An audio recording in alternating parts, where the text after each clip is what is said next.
Welcome दोस्तों, मैं हूं आपका बाइकर बाय ब्लड। कभी कभी दिखता हूं, लेकिन जब भी दिखाऊंगा कुछ अच्छा ही दिखा के जाऊंगा। और आज मैं आपको बताने जा रहा हूं अपनी खुद की एक्सपल्स 210 प्रो के बारे में कि क्या मेरा ओवरऑल एक्सपीरियंस रहा है अब तक, क्या चीज़ें अच्छी है, क्या चीज़ें बुरी हैं, और एट लास्ट आपको इस बाइक को कंसीडर करना चाहिए कि नहीं करना चाहिए। तो चलिए शुरू करते हैं बिना टाइम गवाए। तो सबसे पहले शुरू करते हैं, क्योंकि हम लोग बुरी खबर सुनाते हैं ताकि बाद में अच्छी सुनाए तो आदमी का मन अच्छा हो जाए। तो कोई बाइक परफेक्ट नहीं होती है, सब में कुछ ना कुछ खामियां हैं। और स्पेशली एक्सपर्ट 210 प्रो तो अगर आप सोशल मीडिया में डाल देंगे तो ये फेमस ही है इसकी बुराइयों के लिए। बात तो सही है। इसके लोग अच्छाइयां कम बोलते हैं, बुराइयां ज्यादा बताते हैं, क्योंकि उन पे लाइक्स ज्यादा अच्छे मिलते हैं, जो मुझे लगता है। अबे साले। तो हाँ, बिल्कुल बुराइयां हैं। और उन बुराइयों से अगर मैं स्टार्ट करना चाहूंगा तो सबसे पहले इसका जो मुझे सबसे बड़ा कॉन्स लगता है, इसकी बिल्ड क्वालिटी। बिल्ड क्वालिटी आप सोचेंगे कि यार एक्सपल्स है तो बिल्ड क्वालिटी के कैसे कोई डाउट आ सकता है, बिल्ड क्वालिटी बहुत अच्छी होगी, अच्छी है।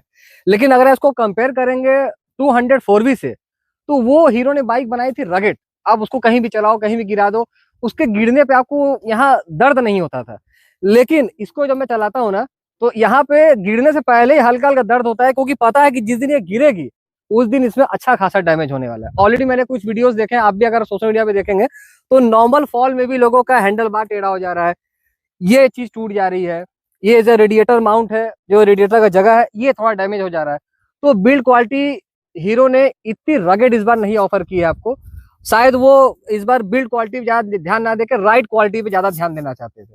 तो ये चीज है, जैसे फॉर एग्जाम्पल अगर मैं कहूँ तो टैंक इसका मेटल का है, नॉट एन इशू, जो आपको चाहिए वो आपको मिलेगा। अब जैसे आप ध्यान से देखेंगे, अगर बाइक गिरती है तो सबसे पहले अगर कुछ टूटेगा, अगर क्रैश गार्ड नहीं है एक अच्छा, तो रेडिएटर आपका जो कि उस साइड है, अगर लेफ्ट साइड गिरी तो आपका रेडिएटर जाएगा। प्लस इन्होंने जो ये वाला हिस्सा बनाया है, अगर मैं आपको इधर से दिखाऊं तो यहाँ पे इसका एक छोटा सा लगेज कंपार्टमेंट है, छोटी सी जगह है, मैं आपको बाद में दिखाऊंगा।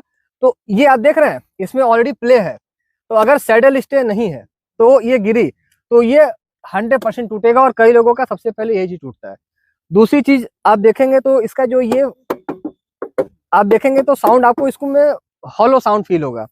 तो मैंने कहीं पे इसको देखा था सोशल मीडिया में, बता रहे थे कि हीरो ने जानबूझ के इसको फ्लिमजी थोड़ा बनाया है, ताकि टूटने पे इसका जो कॉस्ट है वो ज्यादा बियर ना करना पड़े कस्टमर को।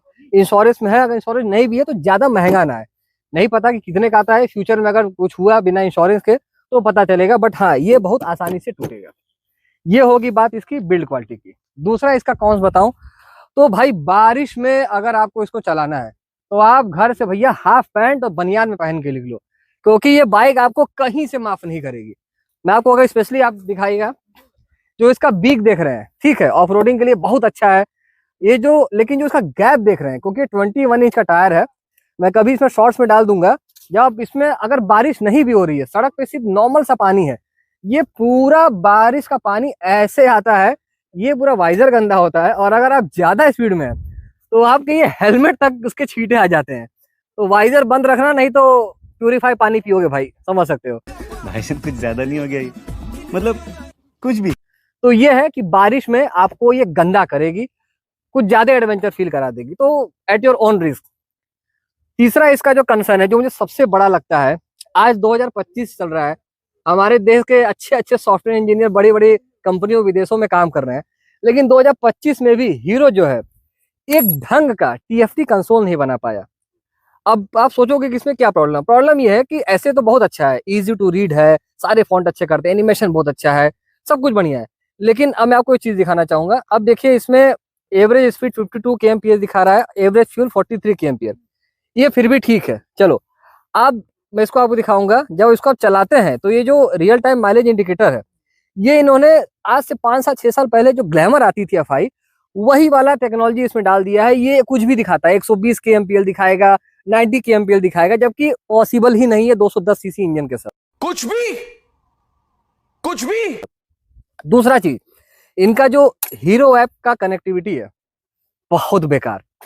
बेकार इन द सेंस, आप सुनोगे तो आप चौंक जाओगे कि अगर मानो मैंने कनेक्ट कर दिया उसको एक बार, अब मैंने राइड कर ली, राइड करने के बाद मैं चला गया घर पे, रात भर सोया, अब सुबह मैं चाहूँ कि उसको मैं फिर से मुझे राइड करना है, बस मैं ऐप ऑन करूं और ये कनेक्ट हो जाए, भाई साहब होगा ही नहीं। आप बिलीव नहीं करोगे, मुझे ऐप को हर बार रीसेट करना पड़ता है, उसके सेटिंग में जाके उसके कैचेस, उसके डेटा क्लियर करने पड़ते हैं, फिर से इसके ब्लूटूथ के इसके ऐप से ब्लूटूथ को पेयर करना पड़ता है, तब जाके ये फिर से कनेक्ट होता है। हाँ, कनेक्ट होने के बाद वो चीजें बाद में अच्छी मैं बताऊंगा कि क्या अच्छा है। बट हाँ, ये प्रॉब्लम है, हीरो ऐप 2025 आज भी अच्छा काम नहीं करता है। हीरो को इस पे काम करने की बहुत जरूरत है। उसके बाद जो मैं कौन सा बताऊं, इसकी जो हमने बिल्ड क्वालिटी बताई थी, तो उसमें एक ये भी इंक्लूड करूंगा, जो उसका वाइजर है, प्रैक्टिकल है, 80-90 की स्पीड में आपको ठीक ठाक विंड ब्लास्ट से प्रोटेक्ट करता है। लेकिन एक तो नैरो है, नैरो होने की वजह से उतना ज्यादा विंड को कवर नहीं कर पाता है। और मैंने ध्यान दिया है कि जो इसका लेंथ है, इसकी हाइट है, ये हाइट अगर 1 इंच और ऊपर होती तो आप कंप्लीट आपका फेस से विंड ब्लास्ट ऊपर हो जाता। मैं जब चलाता हूँ मुझे फील होता है कि मेरे नोज के नीचे तक ये विंड ब्लास्ट रुकता है, उसके ऊपर विंड आता है। हाँ, ऑब्वियस सी बात है कि अगर आपकी हाइट है, मेरी हाइट लगभग 5 फुट 10 इंच 11 इंच के आसपास है, तो अगर आप 6 फुट है, 6 फुट 2 इंच है, तो आपको तो पूरे फेस पे ही विंड ब्लास्ट लगने वाला है। तो हीरो को इस पे कुछ सोचना चाहिए था। अगर नहीं है तो कुछ आफ्टर मार्केट एसेसरीज, या तो हीरो या फिर आफ्टर मार्केट कुछ ऐसा अगर ऑप्शन मिलेगा तो फ्यूचर में इसको जरूर अपग्रेड करूंगा मैं। और बिल्ड क्वालिटी की बात कहूँ तो ये भी जो है, ये आप देख सकते हैं ये कितना फ्लिमजी है, ये इतना फ्लिमजी है। अब इसमें प्ले भी हल्का है, इसको मैंने इसको टाइट किया है, अगर इसमें थोड़ा सा और टाइट करूँ तो ये पूरा का पूरा घूमने लगता है स्क्रू के साथ। तो अगर बाइक गिरी तो ये सबसे पहले टूटेगा आगे से, और ये हल्का सा बजिंग साउंड करता है। तो इसका मुझे कुछ जुगाड़ ढूंढना पड़ेगा, डबल टेप या कुछ लगा के, ताकि बजिंग साउंड ना है। ऑल्दो बाइक में ऐसा कुछ साउंड नहीं है, यहाँ से बजिंग साउंड आता है। उसके बाद मैं इसके एक ऐसे कॉन्स की बात करूंगा, जो एक इंग्लिश में कहावत है, वो है ना क्या, हाँ, ब्लेसिंग इन डिस्गाइज।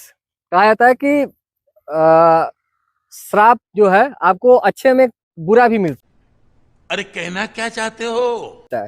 तो अब इसमें अच्छा क्या था, इसमें करिश्मा का इंजन है, इंजन बहुत अच्छा है, स्मूथ है, रिफाइंड है, पावर आपको देता है, टॉर्क इंजन है। उस टॉर्क इंजन के पीछे जो रीजन है वो इसका स्प्रॉकेट है। तो इसका जो स्प्रॉकेट है ये 46 टीथ है, जहाँ तक मुझे याद है करिश्मा में शायद 42 या 40 है।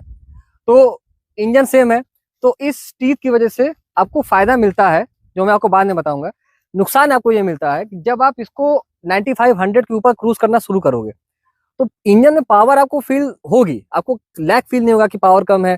लेकिन जो इसका बड़ा स्प्रॉकेट है ये इसको 100-110 पे स्मूथली क्रूज करने से रोकता है, क्योंकि इतना ज्यादा टॉर्की इंजन है कि आप जो फील करोगे कि नहीं 100-120 में एकदम मक्खन जैसा चलाऊं, ये नहीं चलती है। स्प्रॉकेट की वजह से आपको फील होगा कि बाइक भारी चलती है, क्योंकि स्प्रॉकेट बहुत बड़ा है इसका पीछे का। तो ये है। अब ये रही ओवरऑल इसके कॉन्स की बात। अब बात करते हैं मीठी मीठी बातें, जो हम सब जानना भी चाहते हैं, और वही जानना भी चाहिए। सिर्फ बुराई सुनने से नेगेटिविटी ज्यादा आती है। ये बड़ी अच्छी बात कही आप। तो अच्छी बात सबसे पहला चार्ज इसका लुक। आप जो प्राइस पे करते हैं 2025 में, ऐसी लुक आपको एडीवी में शायद ही कोई इंडिया में अभी आपको देगा। और ऑनेस्टली आपको बता रहा हूँ, ये आई कैचिंग है। आप जब ट्रैफिक में या 4 लोगों के बीच में जाते हैं तो आपको ये बिग बाइक का फील देती है। और इसका जो ओवरऑल पोस्चर है वो सिंगल सिलेंडर का नहीं है। आपको इजीली लोग, अगर किसी को पता नहीं तो आप कह देंगे नहीं ट्विन सिलेंडर है, तो शायद वो मान भी जाए, क्योंकि अच्छी खासी वाइड है। अगर आप सामने से देखेंगे तो इसके जो हैंडल बार है ये बहुत अच्छे खासे वाइड है। इतना वाइड हैंडल बार की वजह से आपके जो सीटिंग पोस्चर है बहुत ही बेहतरीन होता है, बहुत अच्छा कॉन्फिडेंस आता है। जब आप ऑफ रोडिंग करते हैं तो ऑफ रोडिंग में जब आप सैडलिंग करते हैं, सैडलिंग में वाइड हैंडल बार होने का फायदा ये होता है कि आपकी बॉडी बहुत स्टेबल रहती है। बाइक का जो वेट है उसके साथ आपकी बॉडी जो प्रोपोर्शनेट हो जाती है, ये आपको बेनिफिट मिलता है। सबसे बड़ा प्रोस इसका ये हो गया। दूसरा, जो हीरो वाला इस चीज का पैसा आपसे लेता है वो है इसके सस्पेंशन। लोग कहते हैं कि यार मुझे ऑफ रोडिंग नहीं करनी है, ज्यादा शौक नहीं है। भाई इंडिया में रहते हो, स्पेस टेक्नोलॉजी की रोड बनती है यहाँ पे, तो तुम चाहो या ना चाहो ऑफ रोडिंग तो करना ही पड़ेगा। सॉरी गडकरी जी, लेकिन करना तो पड़ेगा। तो उसके लिए आपको ये बाइक, ऐसी बाइक आपके पास होना बहुत जरूरी है। इसको जो सस्पेंशन है 210 mm के इसका ट्रैवल सस्पेंशन है फ्रंट में, बैक में 205 के ट्रैवल सस्पेंशन, प्लस आपको 10 स्टेप एडजस्टेबल आपको रियर सस्पेंशन मिलते हैं। फ्रंट में एडजस्टेबल नहीं है, अगर होते तो थोड़ा और बेटर होता है, बट जो है अच्छा है। और सबसे अच्छी बात मुझे लगती है, जब मैं बाइक लेने से पहले मैं एक चीज के लिए वरी था कि यार ज्यादा ट्रैवल सस्पेंशन है, बहुत सॉफ्ट होगा, पावरफुल इंजन है, हाईवे पे यार बहुत ज्यादा बाउंसी फील होगा, बहुत ऐसा लगेगा कि कंटिन्यू बाउंस हो रहा है। कैसी अपमानजनक बातें कर रहा होता है ये, अश्लील है ये लोंडा। बट हीरो ने पता नहीं इसमें क्या किया है, जो भी किया है बहुत अच्छा किया है कि हाईवे बहुत प्लांटेड चलती है। आपको वो फील नहीं होगा कि अगर हल्का सा बम्प आया रोड पे तो आप ऐसे ऐसे झूले की तरह आप झूलो, ऐसा नहीं होगा। बहुत प्लांटेड है और ऑफ रोड में उतनी ही बेहतरीन चलती है। अभी आपको मैं लोकेशन दिखा दूं तो आप ये देख रहे हैं कि सारे आपको छोटे छोटे पत्थर दिखेंगे, आपको लगेगा कि हम लोग शायद अर्थ पे नहीं, कहीं प्लैनेट मार्स पे घूम रहे हैं या मून पे हैं। तो लिटरली मैं इन पत्थरों के बीच से इसको लेके आया हूँ। अभी मैं गिरते गिरते भी बचा था, ठीक है, अगर मुझे फुटेज आई होगी तो मैं इसमें डाल दूंगा, आप देख लीजिएगा। लेकिन अगर आप फॉल देखेंगे तो मैं फॉल नहीं हुआ, इतनी स्टेबल है ये बाइक जो है। अगर आपके पास थोड़ी अच्छी हाइट है तो स्टेबिलिटी के चांसेस और बढ़ जाते हैं। तो ये रही इसके सस्पेंशन की बात। दूसरा मैं प्रॉन्स की बात करूंगा इसके कि जो मैंने इसका बताया था कि जो नेगेटिव था वो इसका पॉजिटिव भी है। इसके रियर स्प्रॉकेट 40-60 में आपको मिलते हैं। ट्रैफिक में इसका टॉर्क इतना अच्छा है कि आप बिना एक्सीलेटर लिए ये इजीली, मैंने इसको आप बिलीव नहीं करेंगे, 6 गियर पे मैंने क्रॉलिंग की है। 25-30 की स्पीड में 6 गियर पे क्रॉलिंग होती है बिना एक्सीलेटर लिए। तो इतना अच्छा इसमें टॉर्क डिलीवर होता है। आपको इसमें लगभग आई थिंक 20.5 Nm के आसपास टॉर्क है। आप गूगल पे देख लीजिएगा, आपको सारे टेक इसके मिल जाएंगे। तो स्प्रॉकेट बहुत अच्छा है, लो एंड टॉर्क बहुत अच्छा है, और उस वजह से ऑफ रोडिंग में जब आप इनिशियल पिकअप लेते हैं आपको बहुत बेहतरीन रिस्पॉन्स मिलता है बाइक से। उसके बाद जो प्रॉन्स की बात करूंगा, इसके क्लास डी हेडलाइट, हाँ इसमें कॉन्स भी है प्रोज भी है। इसका जो लो बीम है वो ओके ठीक ठाक है, आपको सिटी में ठीक ठाक सा वाइट सा स्प्रेड दे देगा। लेकिन इसका जो हाई बीम है बहुत बेहतरीन है। आपको लिटरली बता रहा हूँ, अगर मैं पीछे से पास देता हूँ तो आगे वाले को फील होता है कि किसी वो क्रेटा स्कॉर्पियो वाले ने वो डीपर मारा है। बहुत अच्छा थ्रो है। हाँ थोड़ा सा नैरो है, एक बीम जैसा जाता है, लेकिन इनफ है, सफिशिएंट है। और इसका जो एडजस्ट करने का भी सिस्टम है, ये 2 स्क्रू हैं, बहुत इजीली आप अपने हिसाब से इसको एडजस्ट कर सकते हैं, अपने राइडिंग के हिसाब से आपको जहां अच्छा लगे आप उसको बहुत इजीली इसको एडजस्ट कर सकते हैं। एडजस्टेबल है, बहुत अच्छा है और काफी फंक्शनल भी है। और इसकी बात करूं तो ब्रेकिंग अच्छी है। आपको एक एडीबी के साथ 210 सीसी के इंजन के साथ जैसा एक ब्रेकिंग मिलना चाहिए था आपको वैसा ब्रेकिंग मिलेगा। हाँ थोड़ा सा और इम्प्रूव हो सकता था क्योंकि डिस्क साइज मुझे थोड़ी सी छोटी लगती है। काश हीरो वालों ने 300 mm की अगर डिस्क साइज दे देती तो परफेक्ट ब्रेकिंग हो जाती। आपको इनिशियल बाइट बहुत अच्छी मिलेगी। हाँ थोड़ी सी जो स्टॉपिंग पावर है आपको थोड़ा निम्बल फील होगा, थोड़ा सा और ज्यादा स्पेस लेती है बाइक रुकने के लिए, बट ठीक है आपका काम कर देगा।